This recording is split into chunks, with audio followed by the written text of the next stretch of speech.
recording. If not, I can download it.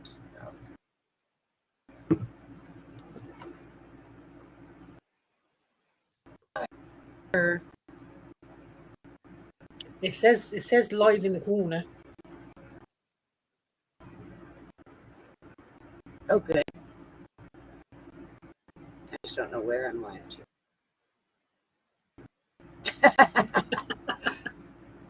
Is this all new things?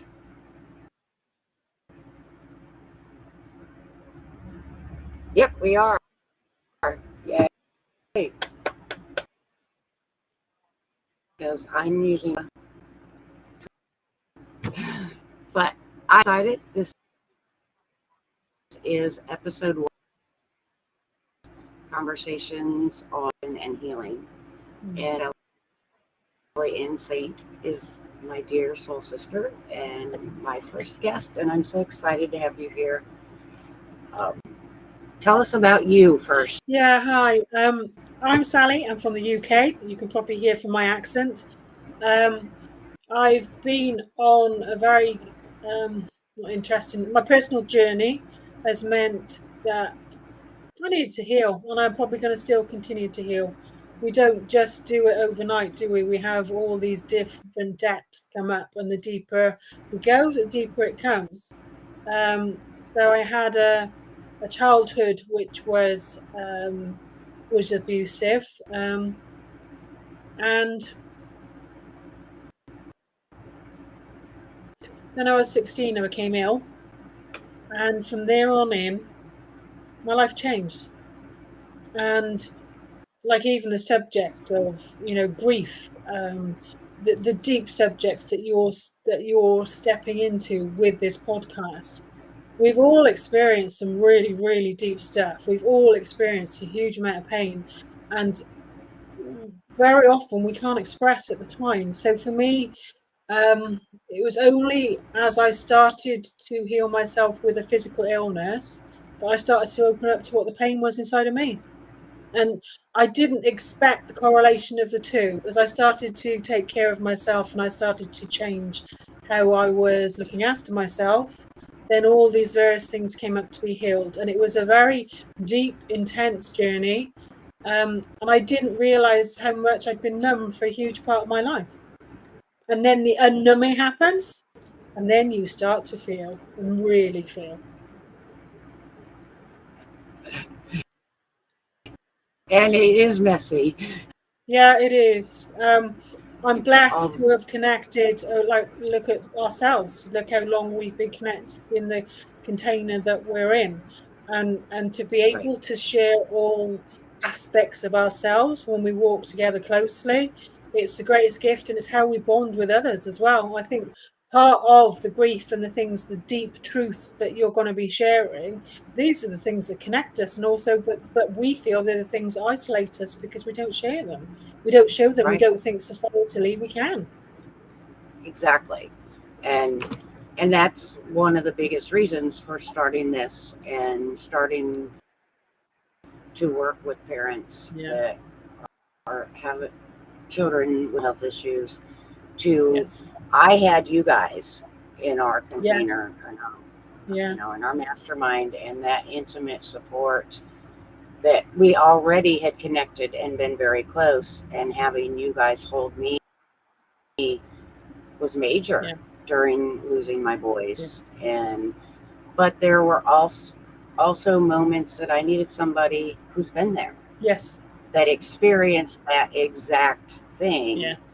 So I want to be that for other parents, that if you've lost a child or you're dealing, because there's so many types of grief that, even if you don't lose your child to death,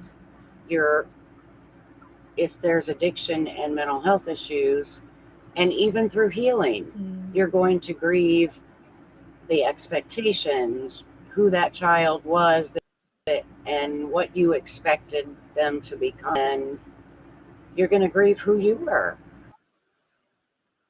And we've been through that with healing. We go through that period of grieving who we once were and now. And when we're in the middle of all that mess, a lot of it is grief, there is And that loss.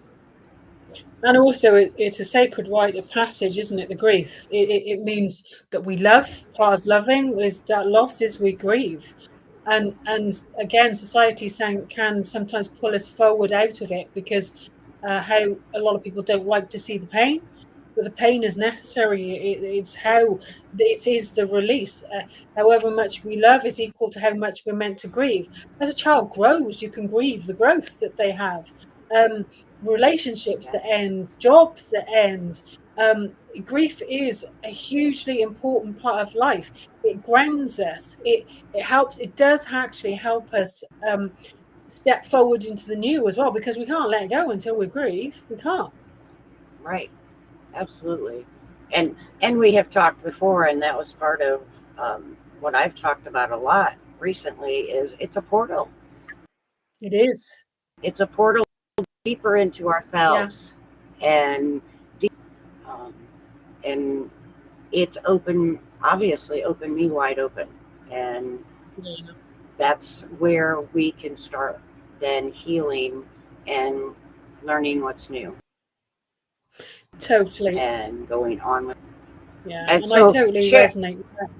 yeah, and so share yours is not something that most people talk about. No. We talk about humans, Yeah. but you lost your barnacle bear. Yeah. My dear dog. And like when I saw the post about what you're doing, I thought it was very, I felt right, it felt right to come forward with this. Of course I've lost people in my life. My mum passed, my dad passed, or the losses, friends, relatives, my second mum, all these people. But the recent one for me was my soul dog. And the way that it took me down, but also because I allowed it to. And there was like a knowing there, as well as the utmost pain. I cocooned myself and my son after it happened, because it was his first loss, and I didn't want him to be surrounded by people who would say it's just a dog. It's not. Their hearts, their souls in our lives. And since then, I've had a lot of people come forward who have lost their animals too. It's like they've just come around. So it felt very important again for me to share today about that. They're reminders of unconditional love, and how many of us have had unconditional love in our lives? We have to reclaim it for ourselves. Right. But the fact that we've walked this earth, very few of us have experienced unconditional love. And yet when an animal comes, that's exactly what they are. And I was blessed, and I still have this connection with him, but it tore me apart when he passed, because I realized he was there when my mum passed. He was there when my second mum passed. He was there for me. And the way he was in tune with me, um, and I wanted to share also, because there is a societal difference between humans and animals, and it's not true. There is no difference. Right. An animal will be there for you. An animal is constantly there. You look into their eyes. They're sharing love all the time. They're sharing understanding. They're sharing compassion. And this world needs all of these things more. This is why I feel we're so bereft when we lose our animals, because it's just the balance has to come back with people as well, is that we need to have this deep connection and deep understanding to self and to others. Animals are our guides. And now, because I allowed myself to grieve, and it was horrific, but I did fully go into it, I'm now connected to where he is in Rainbow Bridge. He's in my heart. There are times now that I'll see someone, or I'm talking to someone, and I'm seeing through his eyes. This is why we need to grieve, because otherwise we can't connect to where they are. And it's part of my deepening of my spirituality as well. It's because he's there, and because I 100% trust him, I've stepped deeper into my spirit, trusting my guides and trusting my spiritual path as well, because he's there. So we have got so much Right. medicine wrapped around our animals, we truly have. And we've got these guides that walk amongst us, that we do not need to search for or go on top of a mountain of. They're in our homes, whether that's a dog, a cat. But if it's that soul connection, which we are all capable of doing with someone, we truly are, it is an open door to our own evolution. And when he passed as well, the barriers that were around my heart, because you shared about it, it's just, they go. And you are the most raw, most vulnerable. But then also people connect far deeper with you because there's nothing in between. Right. Yeah. Nothing. And I have a dog the same way. She has been with me. She'll be 15 next month. 14 and a half years, and she has been my healer.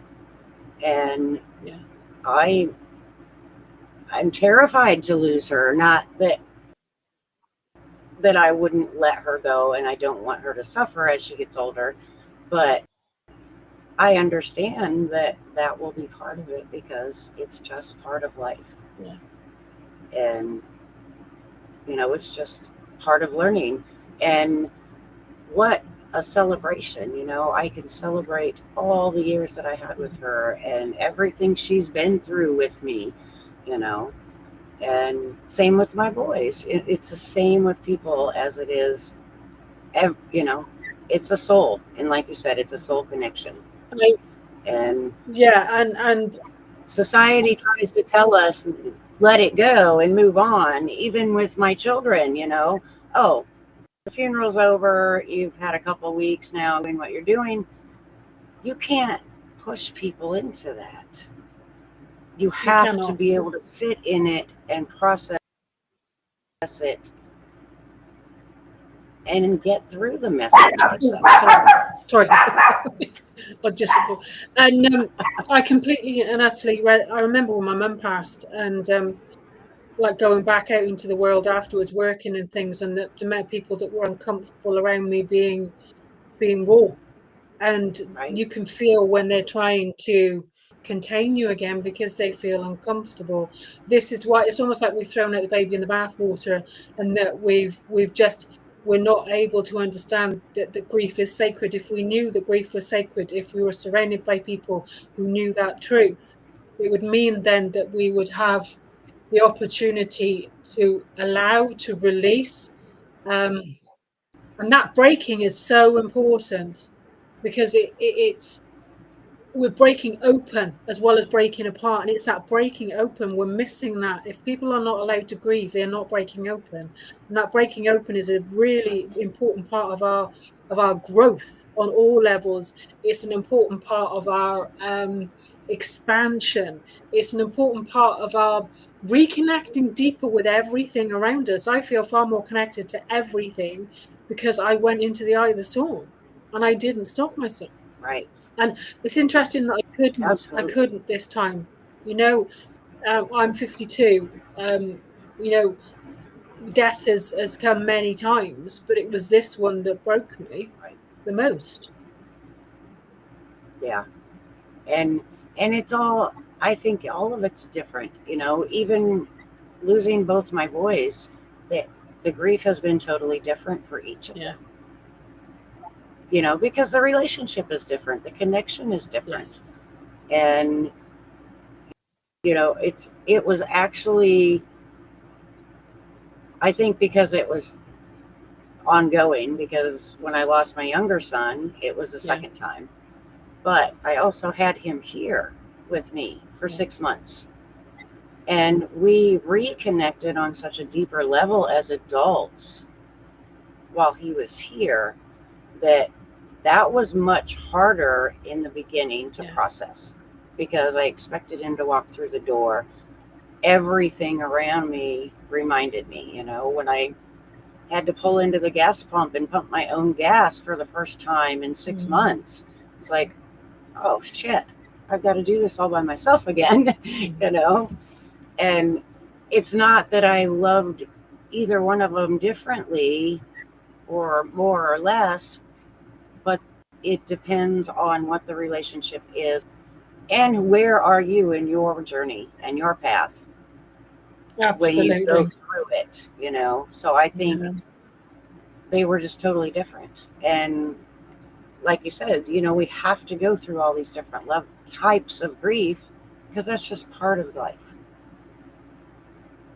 And there is no right way. No. So why? do have to do this. You know, they say there's like what, the 7 stages of grief. Yeah. I think it's all Yeah, bullshit yeah, yeah, because yeah,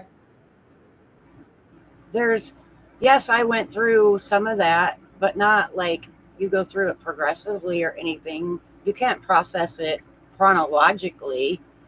You know, yes, I went through all the emotions, especially with the first one when my first boy died. That was the guy that made me a yeah, mom. You know, he was my yeah, first.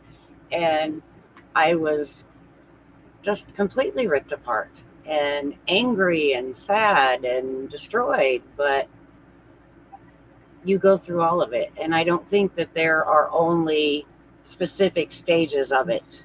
There is a whole myriad of emotions that I probably can't even yeah, name in processing through yeah, it all. yeah.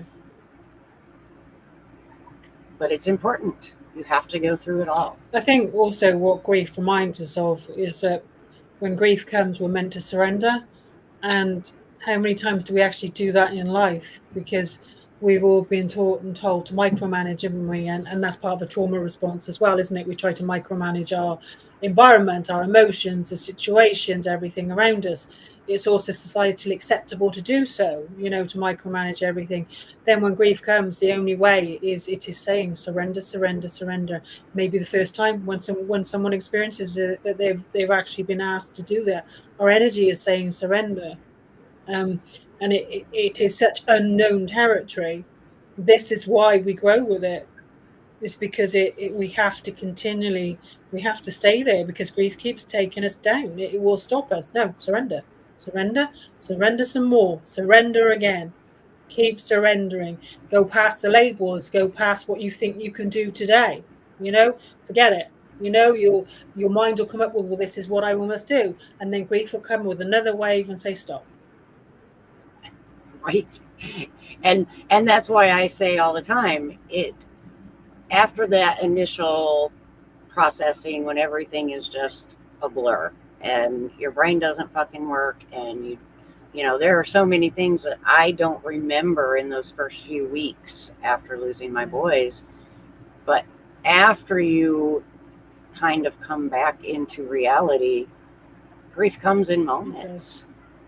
And you know, it's the song, or or my boys talk to me all the time and they send me messages, you know, they send me coins and rainbows and things like that. Mm. And sometimes they'll just smack me right out of the blue and say, hey, we're still here. Yeah. And so that hits in moments, and we're never taught how to surrender and how to No. allow it. No.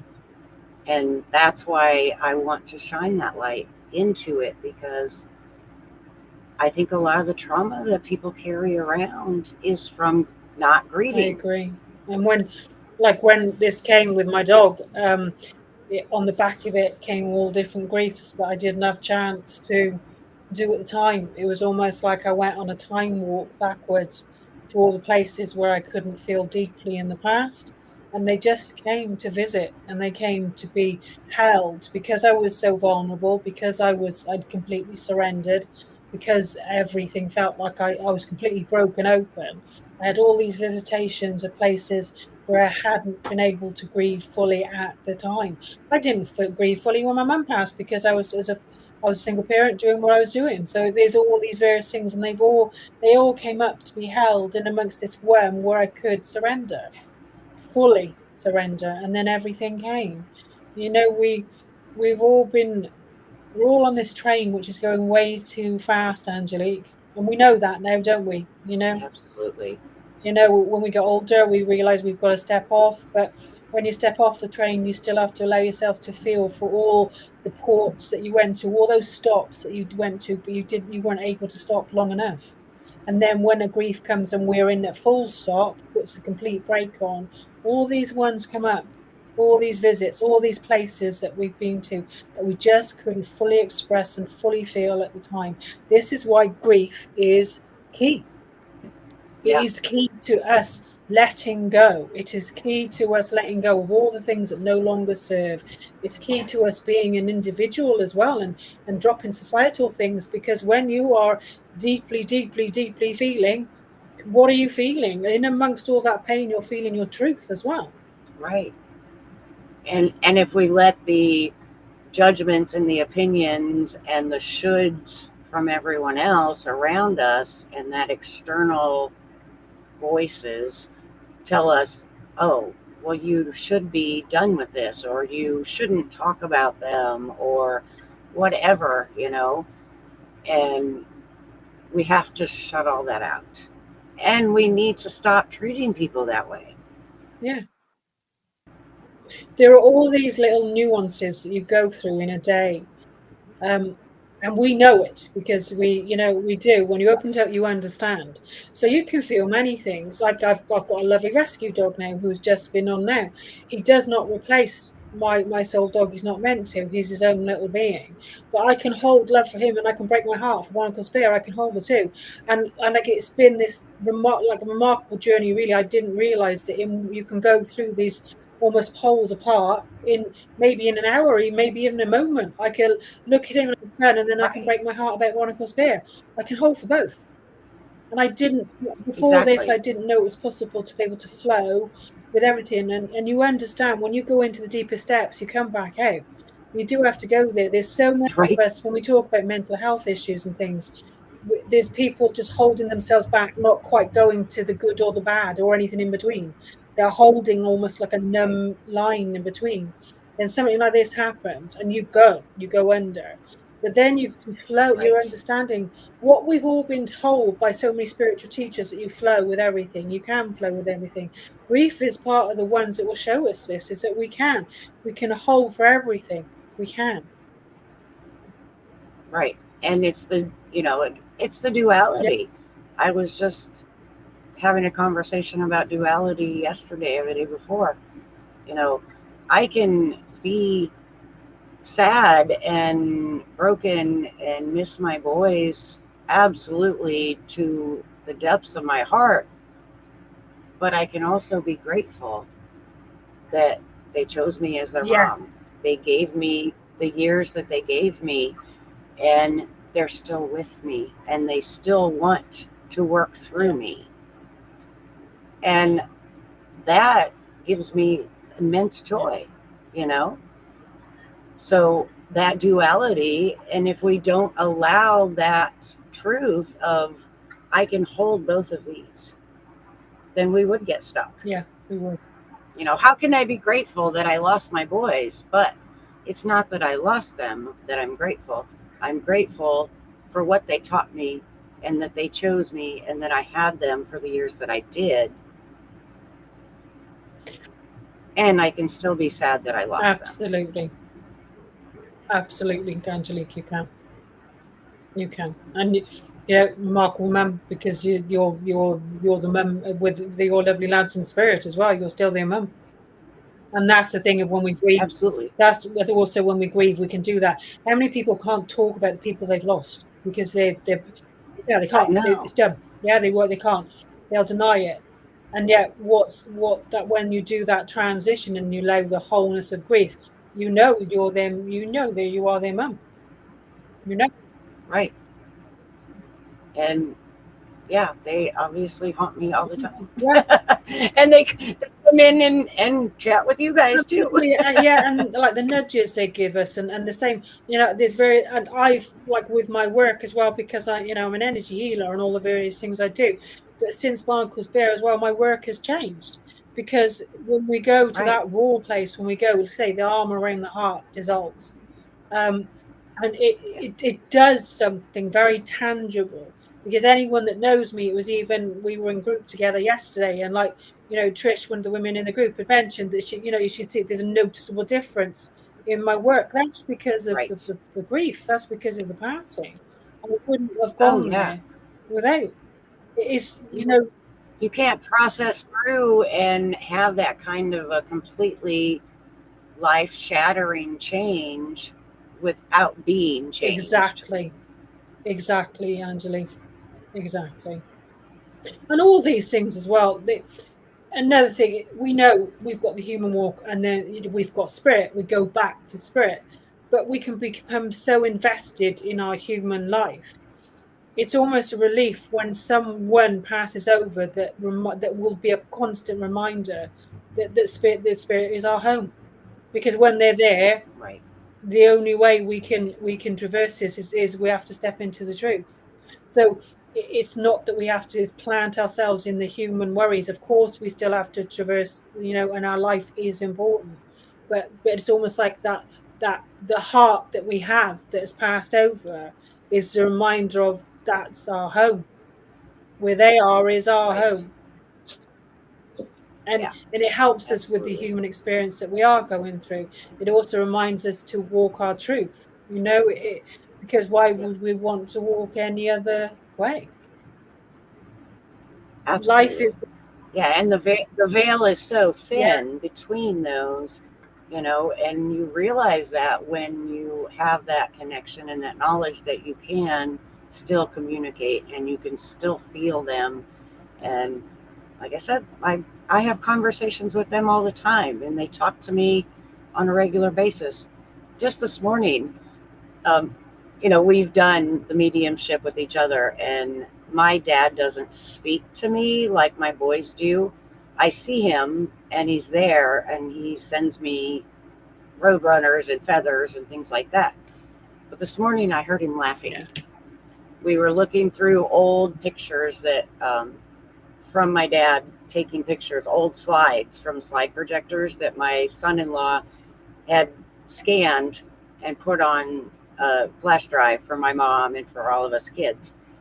And my other son-in-law, he had made a comment about he said something about Grandpappy, what were you taking a picture of? And I heard my dad laugh, and I could see him yeah. laughing.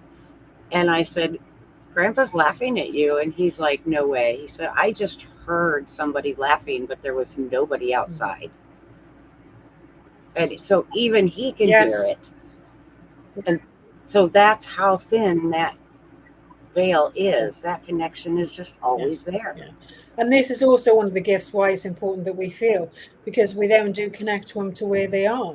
They're not lost forever, which is what Right. it feels like when people, I'm sure all of us know of people who can't go to that grief, but also then they can't connect to where they are.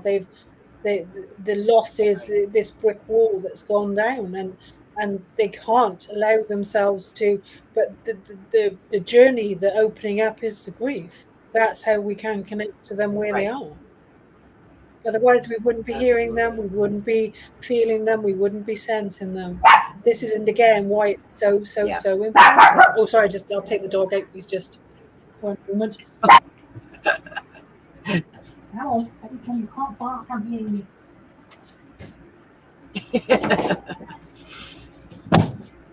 I did. I did let him know that if he did bark, he'd have to go. So he's gone. He's gone to my. It's just like having Yeah, toddlers around. um, and also, like with passing, as someone passing as well, like the appreciation is so much more. The way you value things, the value people in your Yes. life. When you lose someone and really lose them, and allow yourself to acknowledge the loss, by heck, to appreciate everything around you so much more. You you see Oh, colours more. absolutely. You step into moments more. You step away from things that are just not of benefit, or not of benefit. They don't resonate anymore. So you Right. do, It's yeah, just your priorities yeah, change. Absolutely. And the deeper connection to yourself, the self-love yeah, deepens, okay, because yeah, as long as you process through, because with a parent losing children, we go through that blame and yeah. shame and guilt. And once you realize, no, it wasn't your fault. It's not your fault. You aren't broken. Your child was not broken, and it's just how things were meant to be. I, And once you can get past that, then you can appreciate and you can start to love yourself again and deeper.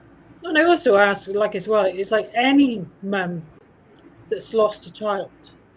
Do they not go to those same places, like the blame, shame? Oh, I had a miscarriage years ago, and I, yeah, like, even your words, I know I tied myself up in blame, I tied myself up in guilt, And I'm just Yeah. wondering if anyone that watches this, any parent that's what for whatever the circumstances is that not the ones we go to? Oh, absolutely. Because that's just, isn't that the normal human ego? Is it's all your fault and Yes. everybody is judging you, you know? And it's just not true. And we have to let go of that and get back to the truth of no, it wasn't my fault and there wasn't anything I could do to change the outcome. That like they even those words are the trauma childhood as well, isn't it? Yeah. We blame ourselves, don't we? The Yes. guilt and so it's almost like a role that we take on, and maybe part of the grief that we do experience is an opportunity for us to break through that too, because it shows us the role that we've been carrying, that it's so strong that no matter what happens, we blame ourselves. That shows a really, really Right. strong pattern, doesn't it? Very strong Yeah. program. Absolutely. Yeah. And it makes you step back and look at things completely different. Yes, I'm the first one to admit that I raised my kids in terrible environments and I caused trauma, but I did the best that I could Yeah, that's in every moment with the knowledge and skills I had. yeah, And when they became adults, it became their responsibility to make their own yeah, choices. And even with miscarriage, I've been through that with my daughter. She's had many miscarriages, and I know she blamed herself and asked all the questions about what if I had done this or done that, or what could I have changed and why, over and over, why. And it's not your fault. And to learn the deeper lessons, you have to let go of that, yes, of blame and shame and yeah, guilt.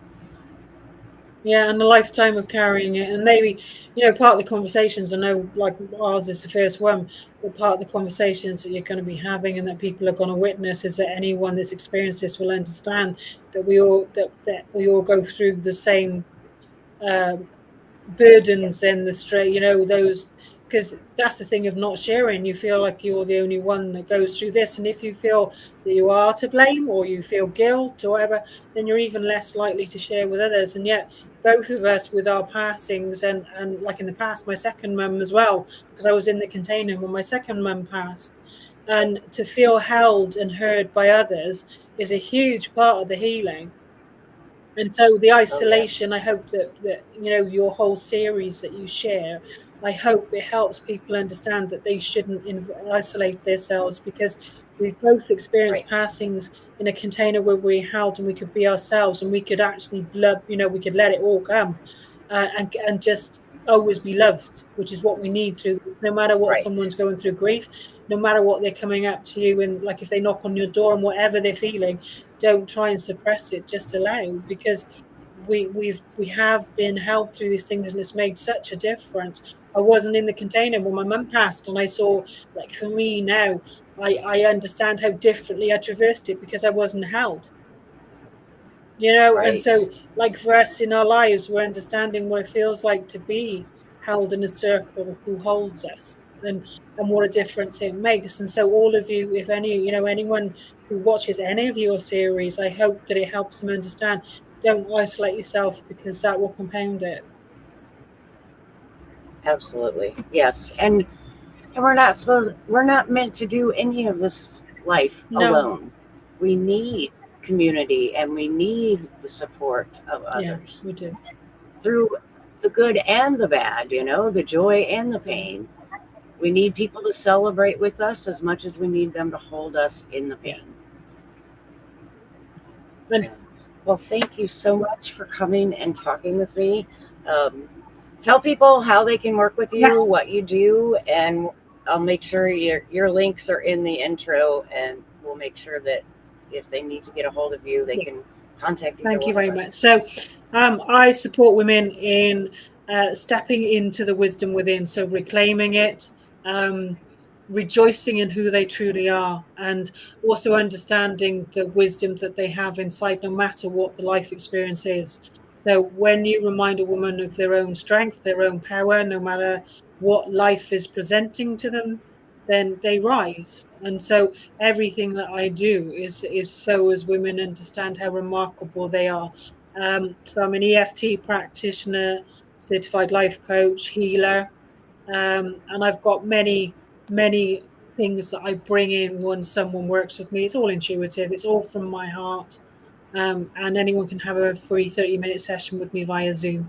So if anything that I say resonates, then reach out. You can find me on all platforms. I've got a website as well, www.wisewomanguide.co.uk.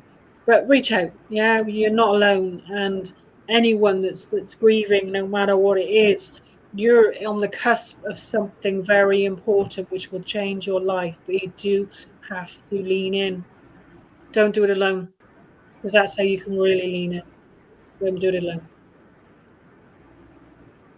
Absolutely. Because that's when we get stuck. Yeah. And had I not had you women in our container, I don't know that I would have made it through. You know, we can get so lost, and obviously loss of a child is a lot of the reason we lose parents, because they get stuck and then they take their own lives also. The world is screaming out for connection, isn't it? This is why mental health has got so huge. Disconnection, because people are, like, I was in the dentist yesterday and there was 8 people in the waiting room, 6 of them were on their phone, so not even interacting or looking at each other. You know, we are wired for connection. We're losing that, and it's time we need to come back to it. We have to come back to connection. Absolutely. Yes, absolutely.